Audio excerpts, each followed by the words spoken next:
Assalamu alaikum everyone, and welcome to the Muslim Game Changers podcast, where we bring you inspiring stories from the best and brightest of the Muslim world. I'm your Hussein, and I'm very excited to take you on a journey of discovery featuring high-profile Muslim leaders from all around the globe.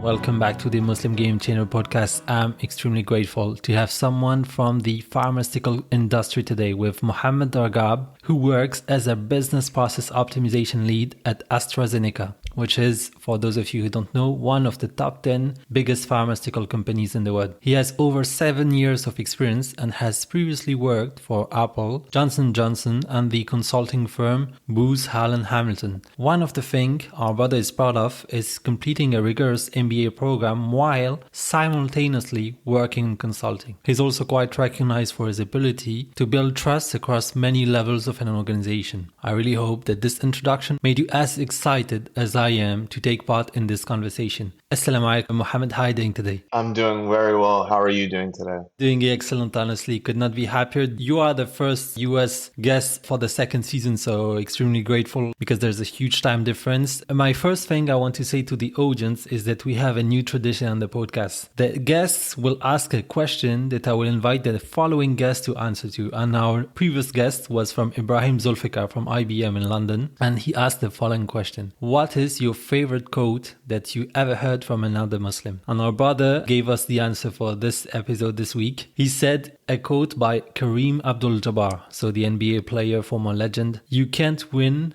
unless you learn how to lose. So a beautiful quote. Maybe you can drop a comment on this quote that you chose, why you chose it, etc. Yeah, absolutely. Unfortunately for me, I didn't get to hear him say that live, but it was just when I read inspirational quotes, it was really inspiring because I think so many of us don't know how to win because we haven't been faced with a level of adversity that makes the win feel as good as it should. So throughout my life and upbringing, all of the wins feel that much better because there was a flip side to the conversation where there was instances where I wasn't getting the job I was looking for. I lost, something I really wanted at the time.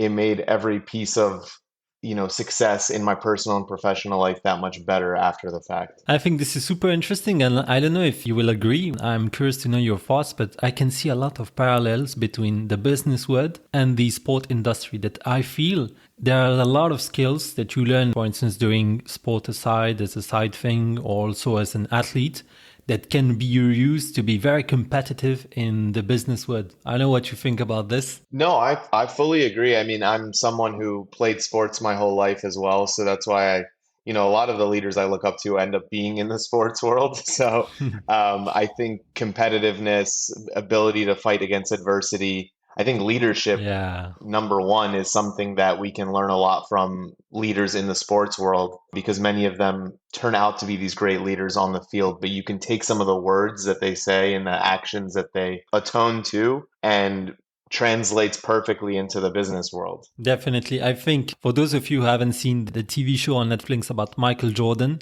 The Last Dance, I think that was the title, an absolute demonstration of the quality that Mohammed has just evoked: leadership, the winning attitude to always set up higher expectations. Absolutely loved it, recommend it. But I just wanted to know first, so that people get to know you a bit more, where were you born and where are you currently based?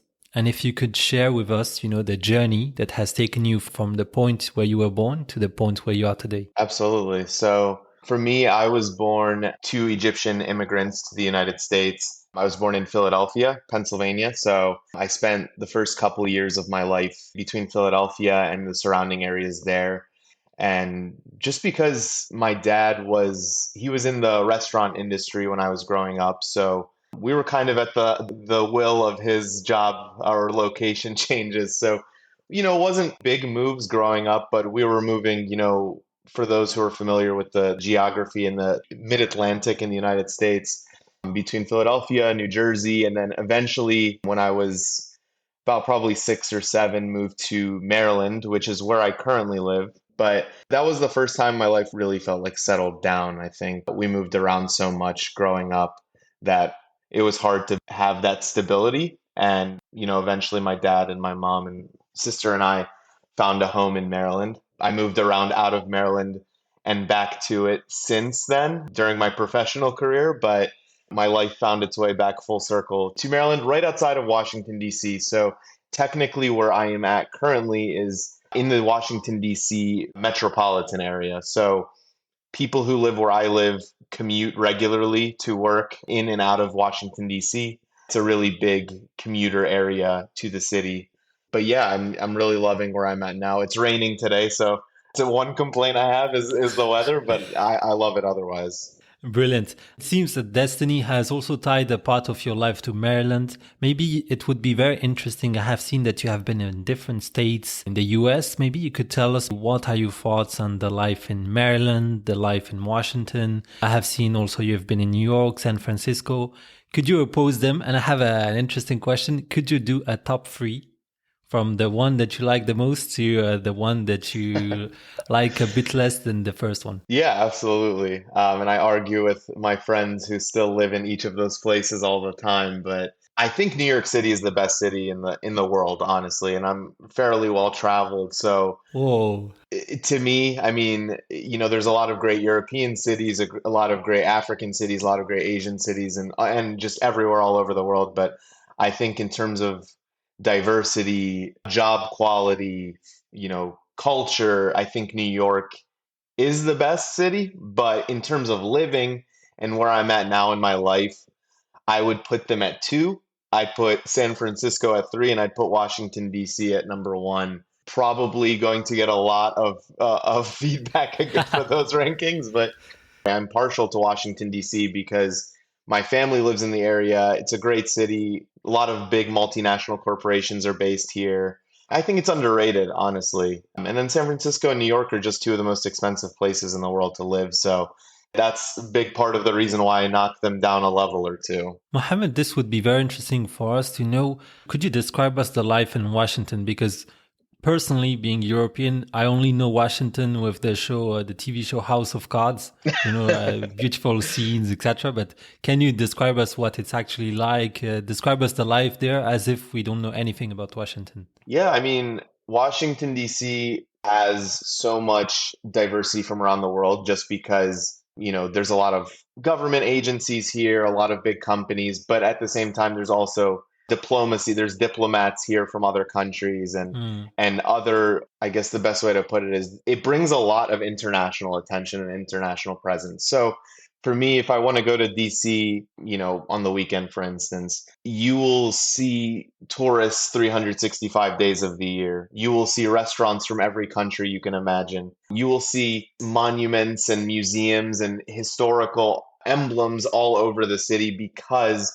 just the rich history as the country's capital. So for me, there's never a shortage of things to do in Washington, D.C. One thing is we have all four seasons in this area, so you'll get to see beautiful flowers in the spring that attracts tourists. We actually have Japanese cherry blossoms in Washington, D.C. So amazing. There's big festivals in the springtime that bring tourists from every corner of the world. The summer is beautiful. It gets a little hot, but it's tolerable. And then, if fall and winter is something that are in your wheelhouse as well, we get beautiful snow. It's hard to drive in the snow time, but it makes for a beautiful climate year round. So I think for a young professional or especially young Muslim as well, there's a big Muslim presence in the DC metropolitan area. So that's also something that's attractive. I was looking at the data on the number of Muslims in the different census I saw on the internet in Washington. But the latest data I found was Wikipedia, which is not that reliable, in 2014, which was saying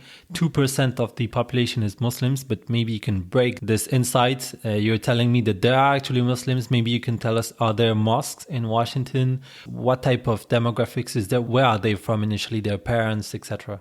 Yeah, absolutely. I mean, I think at times data can be misleading because a lot of the Muslims that I would equate to being from Washington, D.C. are also from Northern Virginia. So the state of Virginia borders Washington, D.C., just like the state of Maryland borders Washington, D.C. So I guess when I say lot of Muslims in DC. There's a big population where I live in Maryland. There's, some, as you said, in Washington, DC proper.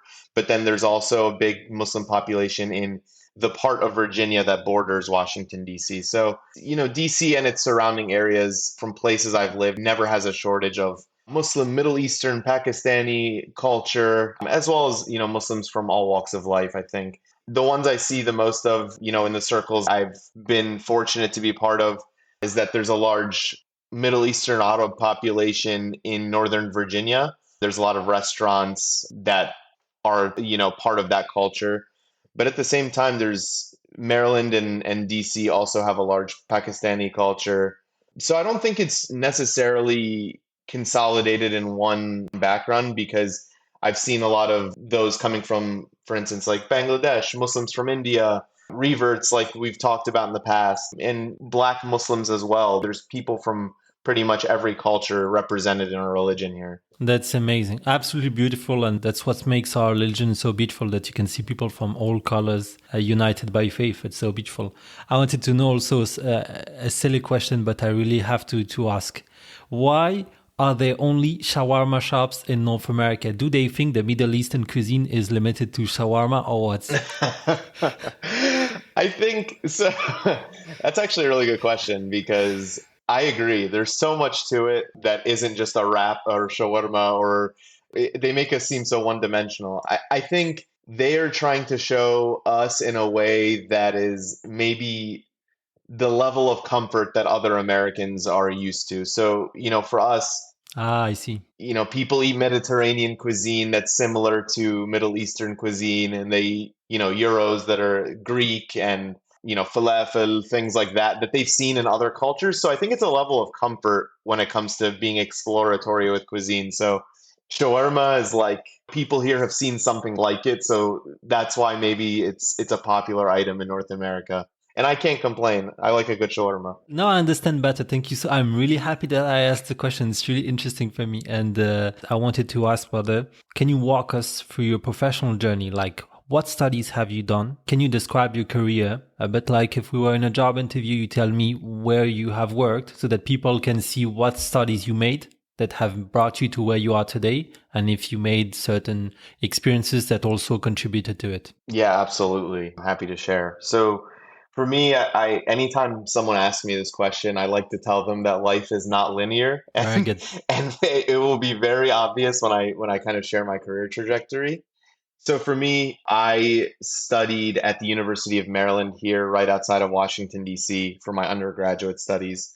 I studied biology. Growing up, I had aspirations of going into the medical field, becoming a doctor. And then, as I got older and as I started interning in healthcare clinics and healthcare settings while I was in my undergraduate studies, I realized that my passion was for helping people, but I don't think it manifested itself as a doctor. I really didn't necessarily have the passion for it. I love people that are out there pursuing medicine as a passion. And I think those people are doing it for the right reasons. So after I graduated, I was kind of, I don't want to say in a confused state, but I didn't really know what was next for me. And someone coming from immigrant household, especially coming from our part of the world, a lot of what our parents and our family knows is medicine, law, engineering, and it's pretty much limited to, a few verticals that you can work in. Mm, So I didn't really have a ton of guidance, honestly, and it's no fault of anybody's, but honestly, I just didn't know where to look for this information. yeah.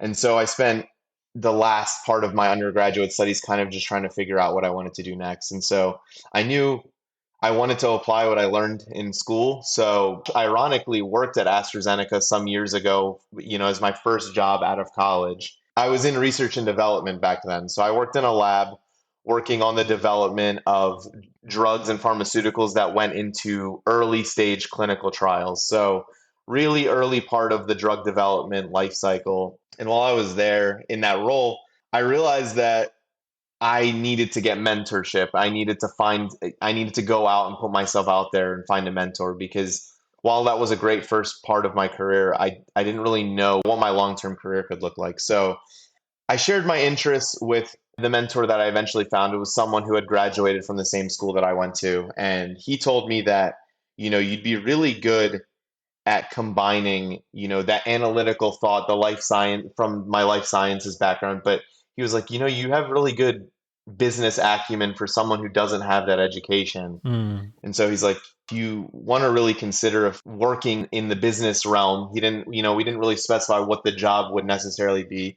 He said going back and getting your MBA would be a really good, really good idea for someone to have two different views educationally, someone, with the life sciences and with a business background. So I got my MBA and simultaneously went into consulting in Washington, D.C. at Booz Allen Hamilton. And that's where I was really thrown into the deep end from a business perspective.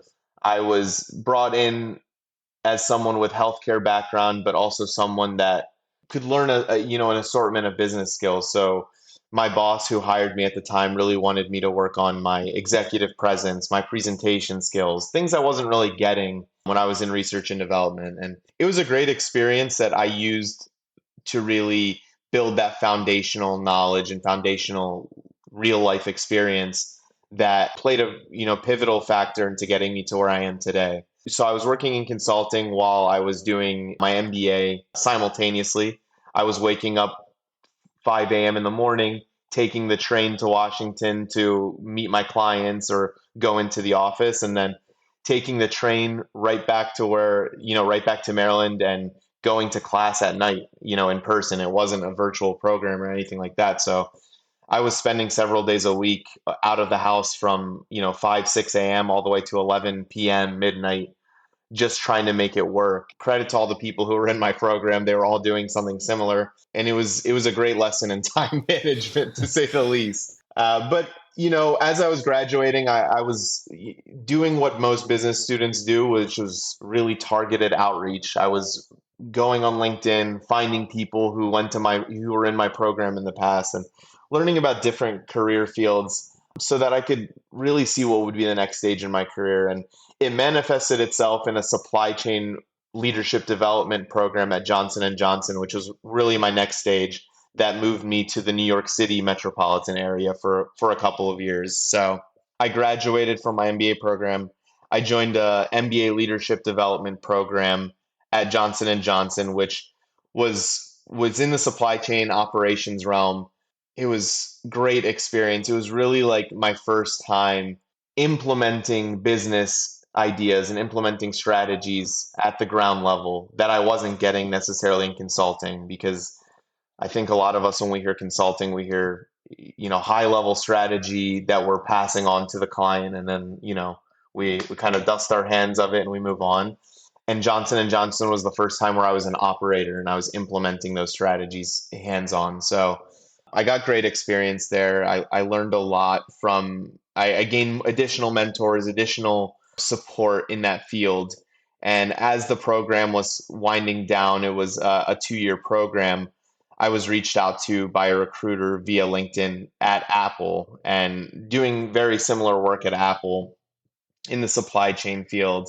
Fortunately for me, things went well for the interview process and I joined Apple and uprooted and moved to California in the San Francisco area for the past almost 2 years, not quite 2 years. But when I was in California, and this is something I think a lot of us can, in our community especially, can atone to, is that success in our careers and our professional lives is great, but we're very community oriented. And something I was missing when I moved to California was that sense of family that I wasn't getting, because I essentially left my family on the East Coast and moved to California. But I also I felt like I never built that community there that I had here and my network here in the East Coast.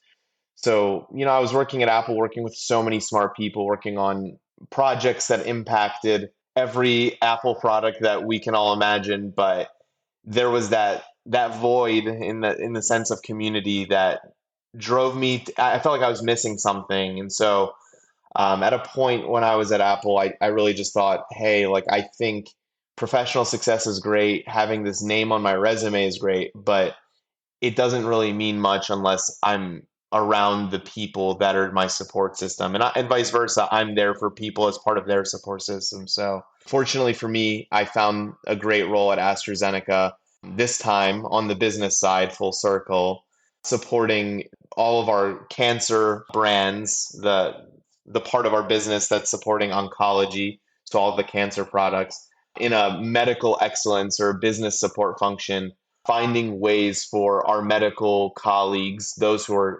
have medical backgrounds, doctors, pharmacists, PhDs, finding ways to make I guess for lack of a better term, make their lives easier Mm-hmm. by either optimizing processes, business processes, that's in my title, but also creating new ones that enable them to do their job as efficiently as possible. So I think it's a really great role. I'm in a more of a leadership role, at AstraZeneca this time around, and I'm interfacing with leaders within my department, finding the pain points in their projects, essentially serving as an internal consultant, finding problems and being a problem solver. And I think that's what I've always had a knack for, is solving problems, no matter what field or what function I was in throughout my career so far. Absolutely love this, and a special mention to how you introduce your answer with the quote, "Life is not linear." Absolutely adhere to this philosophy that, we grow up and certain things we envision doing while we are growing older, we completely shift and do something completely else, because life is a journey. You discover new fields, new passion, new skills that you didn't have at the time. So very interesting. Brother, I wanted to know, you work in R&D, you worked in supply chain, now you work in the business side of things in pharmaceutical. So you have an amazing complete profile, because you have worked in research, now you have worked close to the ground, you know how the supply chain of the whole thing works.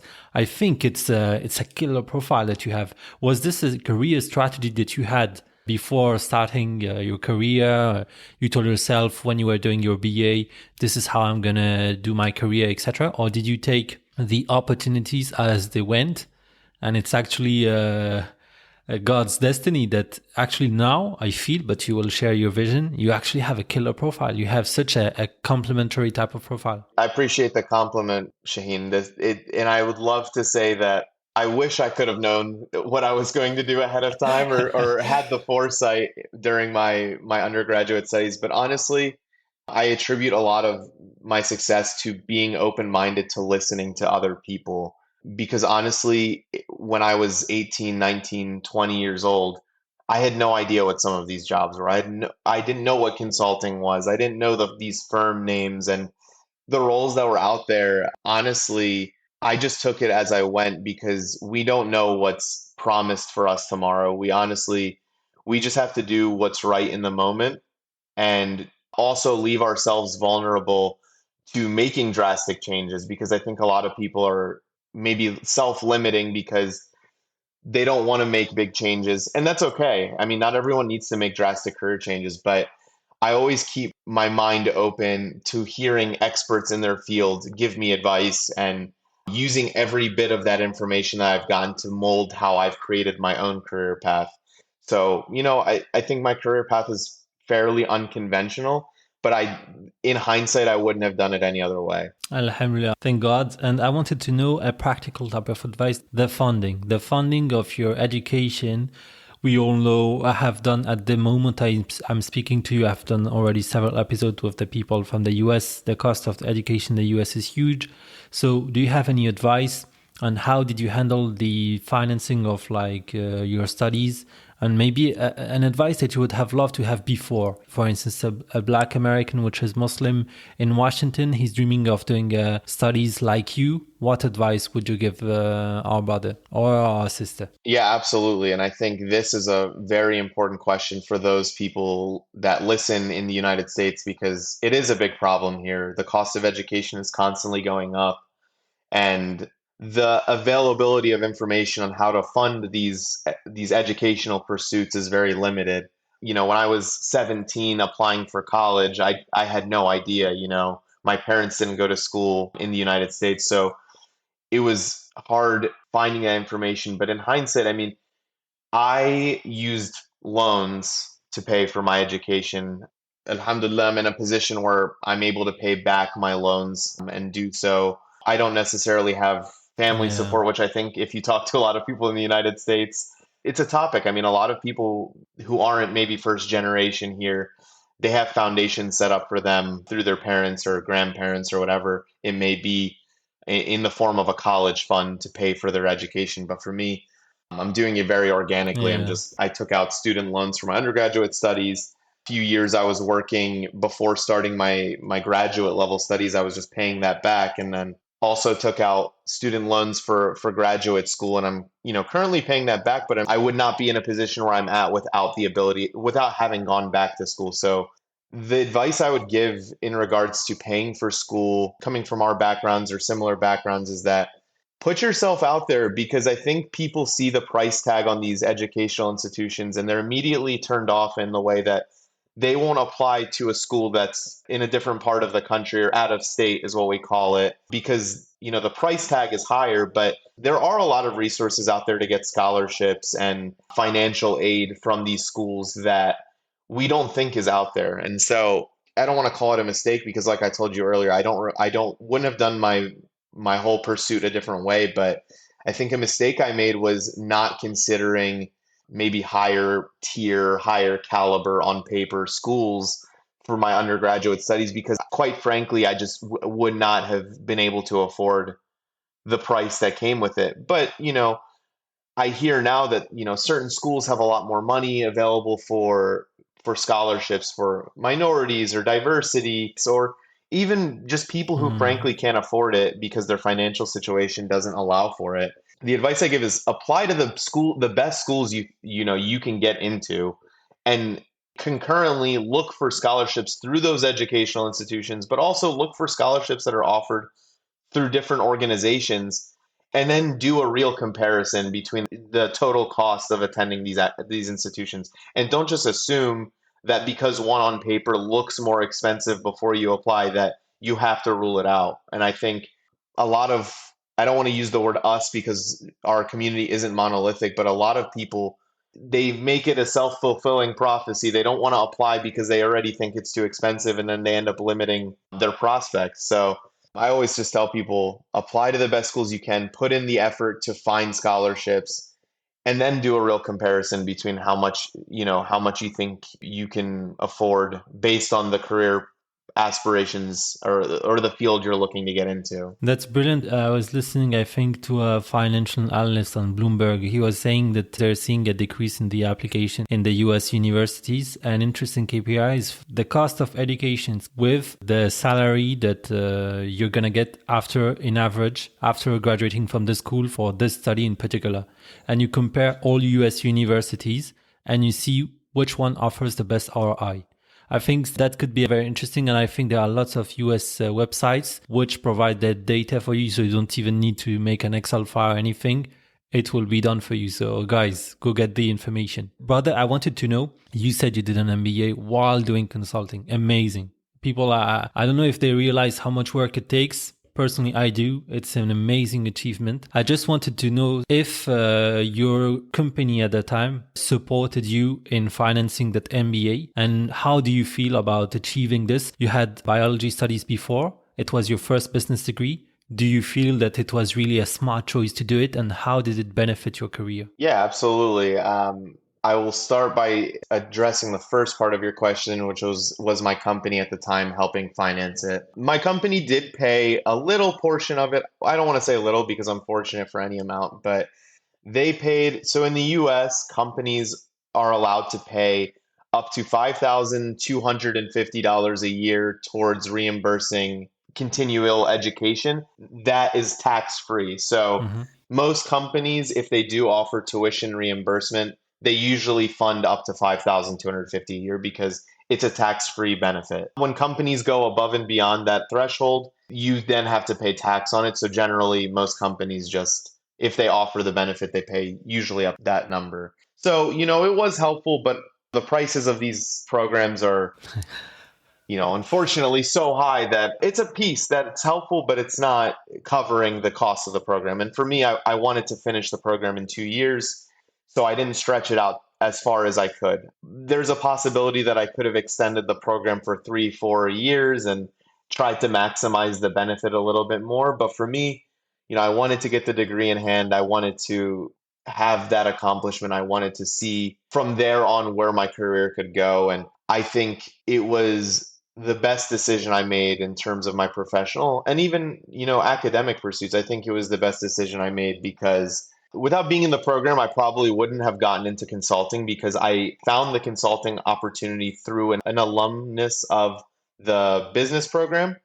And then I joined Johnson and Johnson in an MBA leadership development program. So really the entry point would not have been possible without the business degree. And then it's a butterfly effect. So without the Johnson and Johnson experience, would not have went to Apple, and then without Apple, I wouldn't be where I am today. So I think everything was needed exactly when it needed to happen. Alhamdulillah, very good.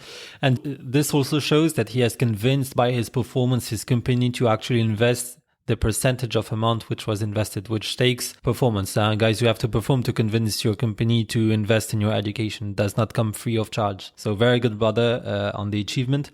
I wanted to know so that people might envision what you do in a more practical way. Could you tell us some successful projects you led in business process optimization, maybe at AstraZeneca or at Johnson & Johnson, some successful projects and the impact it had on the company's performance? This would be amazing. Yeah, so I've obviously been at AstraZeneca for a short period of time, but since I've been here, I've made it my initial mission to meet with leadership across my organization to understand what priorities they have in terms of processes that they've been experiencing that have inefficiencies, have gaps, use it as an opportunity to go back to the drawing board to reimagine what the project or what the process from end to end could look like.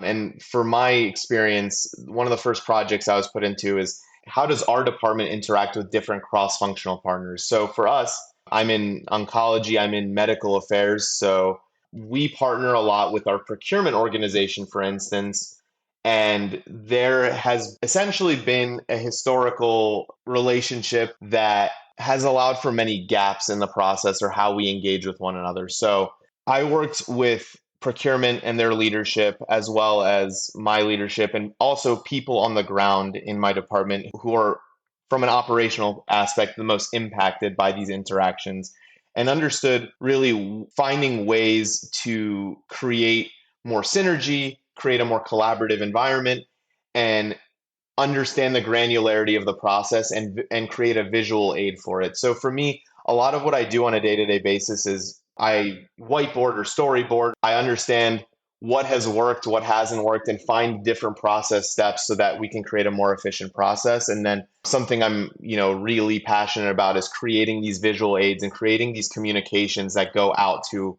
the people I work with so that they then have a resource, a memorialized resource, so that they can go back and reference it and understand what they're supposed to do depending on what the situation may entail. And apologies for not being super descriptive. Yeah. It's hard to talk about in-flight projects and things that are going on in the industry just because confidentiality and things of that nature. I think our brother might also do a political career afterwards. I think he knows how to handle words, what to say, what not to say. Since you said earlier on that you love the opportunity to be close to the ground, to be close to operations, do you still have that feeling in that recent experience in AstraZeneca that you're close to the people who are, work? For instance, I have friends which work in the pharmaceutical industry in Switzerland. Switzerland is one of the most competitive countries for the pharmaceutical companies, and they're close to the factories. They're there. They can see all the processes with their eyes, so they can suggest new improvements very easily.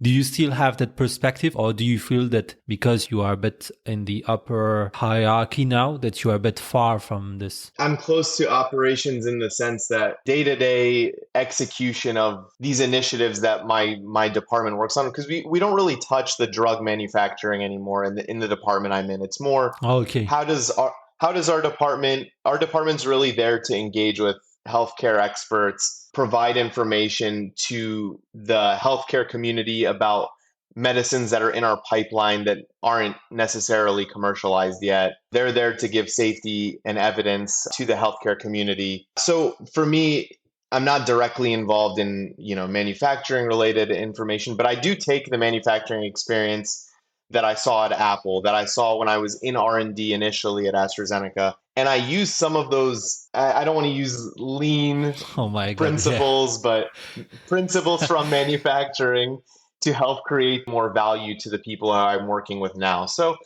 there's transferability, but I would say that my day to day doesn't necessarily touch manufacturing. And I know you laughed at lean, Yeah.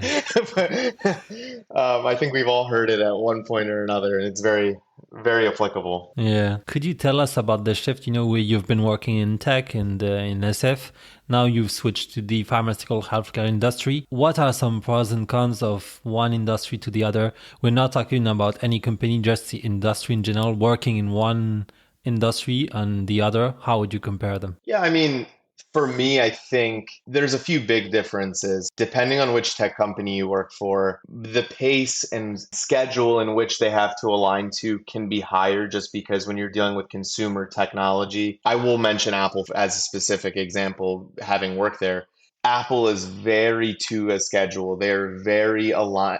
They keep their consumers happy because they don't miss deadlines. And so it's a great place where people pretty much from every part of the world knows a lot of these technology companies like Google, Meta, Apple, Amazon. A lot more people have a lot more familiarity with those companies because the products are more widely, the market for those products is much broader.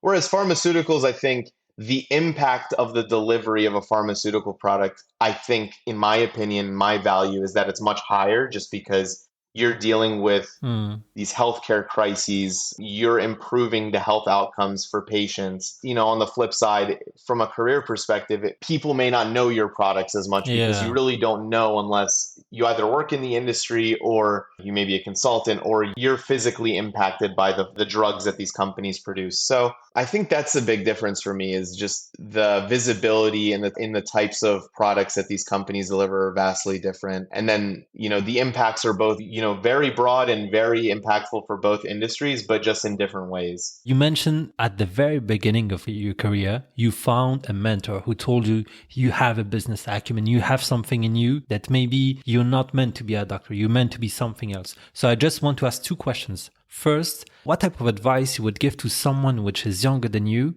on finding a mentor, finding someone can be inspiring, can guide them? And second one, is on networking. I feel the Americans are extremely good at doing networking, and I feel that you could be a very good person to give some advices on how to network effectively. So those two questions would be amazing. Yeah, absolutely. And I think this is something a lot of people, I don't want to say struggle with, but this is a topic that is very applicable across all industries.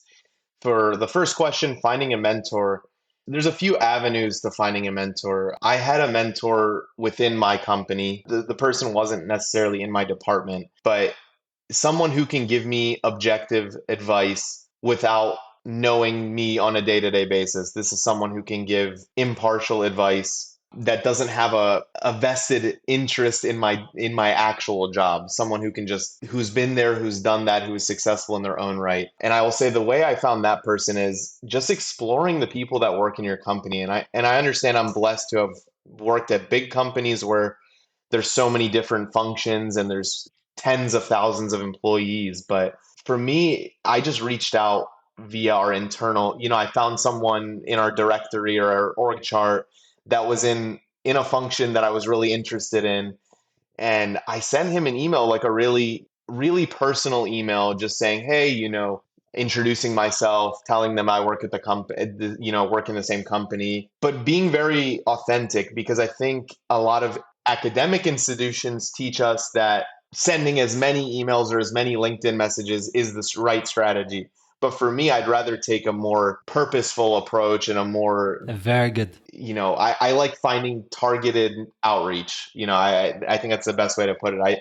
I do targeted outreach. I reach out to a few individuals and make a very personal message. I told them I looked at their career trajectory. I was inspired by the steps they took in their career, and I wanted to learn more about them. So, thing I would say is that a lot of times we need mentorship, but we ask for a favor on the initial outreach. For me, I want them to tell me about themselves. I'm not providing value to them talking to them about my background right off, right from the get-go. It's always great to learn about them and then see how you can help them initially, because when you do that, it makes it a mutually beneficial arrangement and not just, I need you to support me in my mentorship and we don't know each other yet.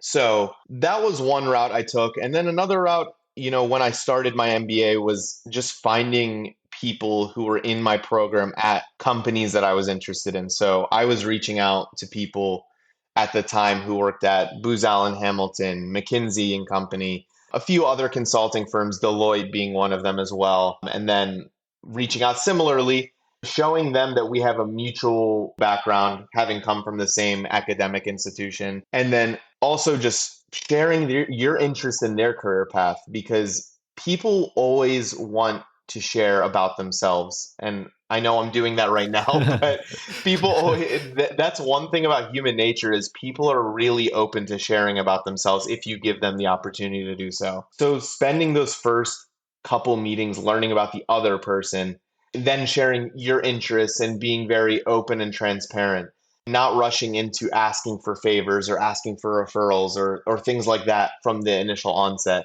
because then you're creating an authentic connection and not a transactional connection. That's brilliant, brother. Honestly, thank you so much, Mohammed. I wanted to ask a couple of questions rapidly on our Muslim faith. I just wanted to ask, what's the role does your Muslim faith play in your life in general? Maybe it has helped you overcome certain challenges, or maybe it has helped you find a certain balance in your life. Maybe you could tell us a bit about what role does it play in your life in general? Yeah, absolutely. I mean, I think, speaking transparently in the sense that I know I'm not a perfect Muslim, and I know nobody is, Nobody. but I'm always learning more about my faith and trying to take more in, because honestly, growing up in the United States, and obviously most of the, we are a small minority here, is that you're really growing up almost learning other people's faiths more than you're learning your own, learning other people's cultures, and almost, I don't want to say forgetting our own culture, but as I got older, I was really drawn back to the faith and learning more about Islam and being Middle Eastern and being Egyptian and all of those things also. And I will say, with sometimes without realizing, I learned that the faith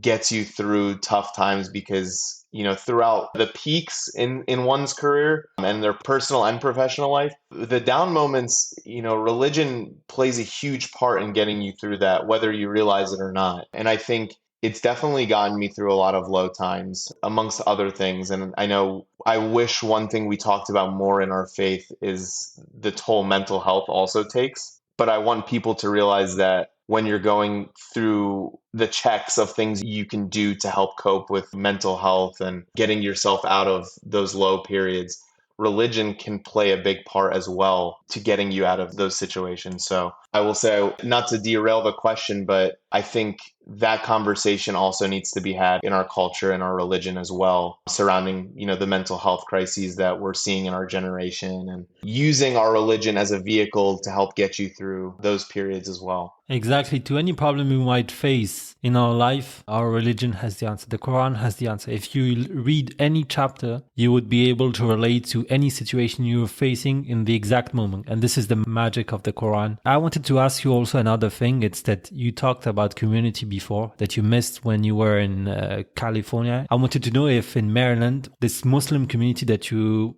might have lost a bit in California, that you felt that, for instance, you met, I don't know, people from Somalia, again in Maryland, people from Egypt or the Middle East in general. Maybe that sense that, okay, I see people who share the same values as me. It's amazing to see that community again. Yeah, absolutely. I think first and foremost, when I talk about community, and you're right that I did mention that earlier, but for me, community as well as my family, my sister, brother-in-law, my mother, my cousins, aunt, uncle, they're here. So that's the staple of when I speak about community. But in regards to the other parts of that, I have Muslim friends here I didn't necessarily have when I was in California. There's gathering places for Muslims here. I know I had a mosque here that I went to with coworkers on Fridays. Amazing. And that's something, you lose sight of when you move around and your life is moving at such a fast pace, that you need to get back to that. You need to get grounded back to that, the basics. And I think I'm starting to do that a lot more while I'm here than I did when I was in California. That's brilliant, brother. Brother, I have this new tradition. Could you give me a question that I could ask the following guests, inshallah? I struggled early on in my career finding Muslim mentors, and I think I was always looking to other Muslims to be mentors in the community. But what is your take, or what is the next guest's take on finding mentorship? Are they considering mentors outside of their faith, or are they making a concerted effort to find mentors that are within the Muslim community? Excellent. A very good question. I have to say, and this guy, just let us give him some recognition. This guy, I just asked him the question and he just answered straight. Very good. I wish I had this improvisation talent. Very good, brother. Mohammed, my brother, thank you so much. I feel super grateful for everything that you shared with us, your experiences, insights, the advice you have shared. And you were extremely eloquent during this podcast. It was a pleasure listening. Even how you juggle with words, I think you have a talent like speaking. So yeah, thank you so much, Mohammed. Thank you so much for your time and for inviting me onto your show. Thank you for accepting. And guys, so if you want to seek advice, you can reach Mohammed, our brother, on LinkedIn. He has very kindly agreed that if you have any question in his very busy schedule, he might have a bit of time to answer your question. I will put the link of his LinkedIn profile on the description, on the show notes of this episode. As always, it has been an absolute pleasure to have you on the show today. Share with us this conversation. And brother, assalamu alaikum, Mohammed. Wa alaikum salam. That's all for today's episode, guys. We hope you enjoyed it and learned something new. If you have any feedback or suggestion for future episodes, please reach out to us on our social media channels. And don't forget, please, to subscribe, rate and review our show on your favorite podcast platform. This would really help us a lot. Until next time, all stay inspired, stay curious, and keep changing the game.